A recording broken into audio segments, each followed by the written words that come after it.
মাঝরাতে ঘর ছাড়তে হলো জগদীশ বসুনি এবং তার স্ত্রীকে। স্থানীয়রা বিক্ষোভ দেখিয়েছেন, যার জেরে মাঝরাতে সস্ত্রীক ঘর ছাড়তে হলো জগদীশ বসুনিয়াকে। কয়েক মাস পরে সিতাইয়ে ফিরেছিলেন তিনি এবং তার স্ত্রী সঙ্গীতা রায়। সঙ্গীতা রায় সিতাইয়ের তৃণমূল বিধায়ক।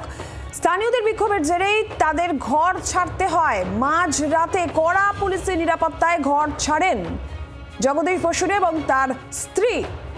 দেবজ্যোতি কাহালি আরো জানাবেন এই বিষয়ে। দেবজ্যোতি, গোটা বিষয়টা ঠিক কি ঘটেছে, কেন মাঝরাতে ঘর ছাড়তে হলো, কেন বিক্ষোভ, কি জানা যাচ্ছে? দেখো, গতকাল রাতে কিন্তু মাঝরাতে কিন্তু সিতাইয়ের বাড়িতে কিন্তু জগদীশ বর্মা বসুনিয়া এবং তার স্ত্রী অর্থাৎ সিতাইয়ের বিধায়ক তিনি কিন্তু তাদের বাড়িতে ঢুকছিলেন। সেই সময় কিন্তু সেখানে কিন্তু বিক্ষোভ দেখায় স্থানীয় বাসিন্দারা, এবং যেটা জানা যাচ্ছে যে স্থানীয় বাসিন্দারা হুট করে খবর পায় এবং হঠাৎ করে খবর পাওয়ার পরেই কিন্তু সেখানে বিক্ষোভ প্রদর্শন করেন এবং পুলিশ কিন্তু সেখানে কড়া নিরাপত্তায় তাদেরকে কিন্তু বাড়িতে ঢোকায়। এবং তারপর পুলিশ যখন দেখে যে পরিস্থিতি নিয়ন্ত্রণের বাইরে যাচ্ছে, তারপর কিন্তু তাদেরকে কিন্তু সেখান থেকে রাত 2টোর সময় কিন্তু কোচবিহারে আবার নিয়ে চলে আসা হয় এবং ইতিমধ্যেই তারা কিন্তু তাদেরকে নিয়ে আসা হয়েছে কোচবিহারের তাদের বাসভবনে। এবং তারা যখন কোচবিহারে সিতায় ঢুকছিলেন, সেখানে কিন্তু বিক্ষোভ প্রদর্শন করা হয় স্থানীয় বাসিন্দাদের পক্ষ থেকে। এবং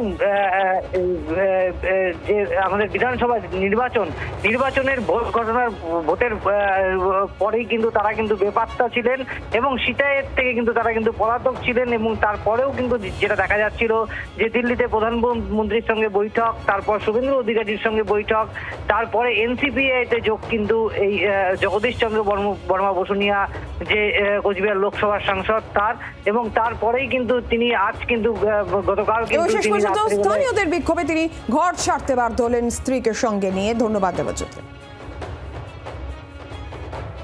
বিগত দিন থেকে বিভিন্ন রকম ভাবে অন্যায় অত্যাচার করেছে। হয়তো ওনাদের আরো আশঙ্কা ছিল যে আজকে আরো বিরাট বিক্ষোভ হতো, কেননা জনগণের প্রত্যেকটা অন্যায় অত্যাচারের হিসাব জনগণ বুঝিয়ে নিত, আশঙ্কা ছিল, তাই ওরা পালিয়ে গেছে রাতের অন্ধকারে।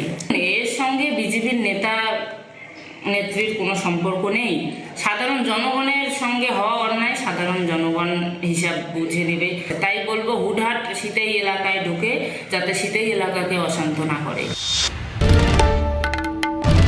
বাংলার আওয়াজ, বাঙালির আবেগ, জি 24 ঘন্টা।